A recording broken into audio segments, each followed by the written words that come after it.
ভালো নয় এবং রক্তাক্ত জনপদ হিসেবে সেগুলোকে দেখানো হয়।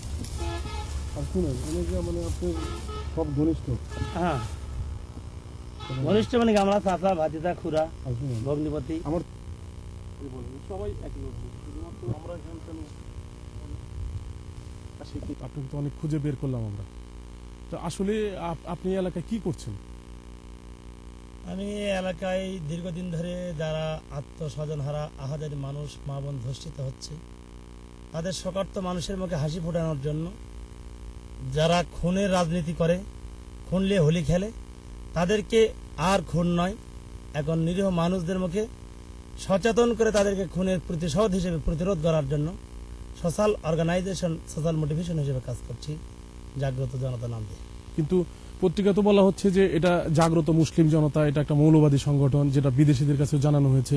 তো আপনি কি আরো বলা হয়েছে যে আপনি জোর করে নামাজ রোজা করার জন্য জোর করছেন, এটা ঠিক কিনা? যে অভিযোগটি দেওয়া হয়েছে এটা একটা মিথ্যা বানোয়াট এবং স্বার্থন্বেষী মহলের একটি স্বার্থ হাসিলের জন্য একটা যোগ সাদসী। এর সাথে আমার কোনো সম্পর্ক নাই। ইসলাম কাউকে জোরপূর্বকভাবে কোনো কিছু চাপায় দিতে আদেশ করে নাই। আমি একজন মুসলিম মুখে দাঁড়িয়ে আছে, তাই জাগ্রত মুসলিম জনতা আমরা নাম রাখেছিলাম। এর সাথে কোনো জঙ্গি বিদেশি কোনো ইসলামী স্টাইলে যারা জঙ্গি বা মৌলবাদী নামে পরিচিত তাদের সাথে আমার কোনো সম্পর্ক নাই এবং তাদের সাথে আমরা এগুলো বিশ্বাসও করি না। কারণ ইসলাম একটি শান্তি এবং সুষ্ঠু এবং সম অধিকার দিয়ে মানুষকে বাঁচার জন্য শিক্ষা দেয়। আরেকটা যেটা বলা হচ্ছে যে আপনি অনেককে এই আপনার সংগঠনের নামে সর্বহারা বলে নির্যাতন করছেন বা হাত পা ভেঙে দিচ্ছেন, মেরে ফেলছেন। তো আপনি যে কথাটি বললেন, আর আগে একটি কথা বলেছেন, সেটা উত্তর হয়েছে অবশ্য। যেমন বলেছেন আমরা জোরপূর্বক নামাজ পড়াই, এই ধরনের যদি কেউ একটা প্রমাণ দিতে পারে তাহলে আজীবন তার গোলামি করবো আমরা। জানি যে খুনে কোনোদিন শান্তি আসতে পারে না, নির্যাতন করে মানুষকে শুধু যাতনায় দেওয়া যায়। কারণ যদি নির্যাতন করে যদি কেউ ভালো হতো তাহলে জেল খাটা মানুষগুলো বেশি ভালো হতো, এটা আমরা বিশ্বাস করি। তো আমি যে কোশ্চেনটা করেছিলাম যে নির্যাতন করা বা মেরে ফেলা, এর সাথে কোনো সম্পর্ক নাই, সম্পূর্ণ মিথ্যা বানোয়াট, যা উজ্জ্বল প্রমাণ এলাকার জনগণ সাক্ষ্য প্রমাণ দিয়ে।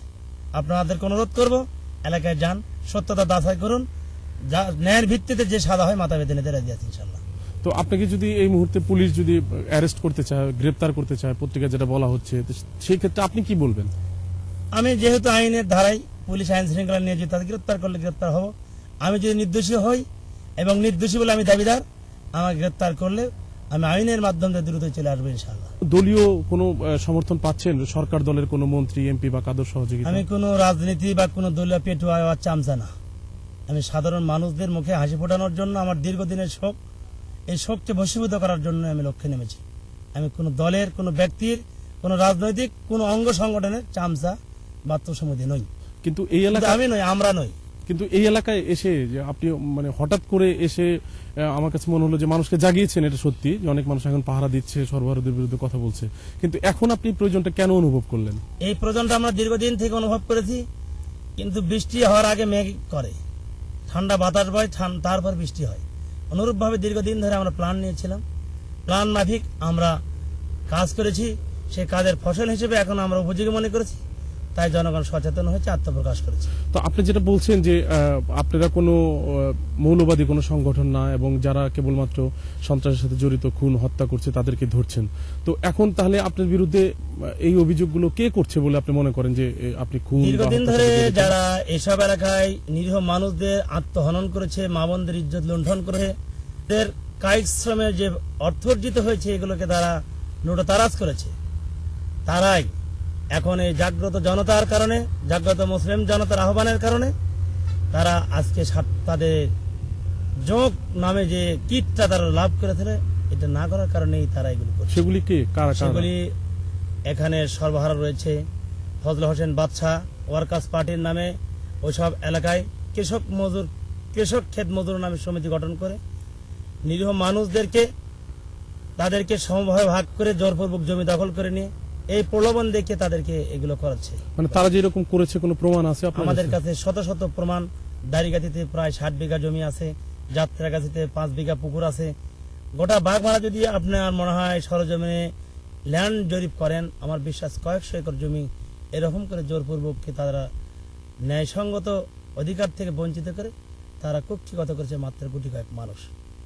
তারাই জগত জনতা যখন জেগেছে, তাদের অধিকার সম্পর্কে সচেতন হয়েছে, তখনই তারা মরিয়ে হয়ে তারা আমাদের এই নিরলস পুত পবিত্র কাজকে তারা কলঙ্কিত করার জন্য সর্বপ্রকার প্রয়াস চালিয়ে যাচ্ছে। তো আপনি যেটা বলছেন যে আপনারা একটা তারা মিথ্যা বলছে এবং আপনি কোনো অন্যায় করছেন না, তো সেই ক্ষেত্রে এখন যেটা বলা হচ্ছে যে আপনি এলাকা ছেড়ে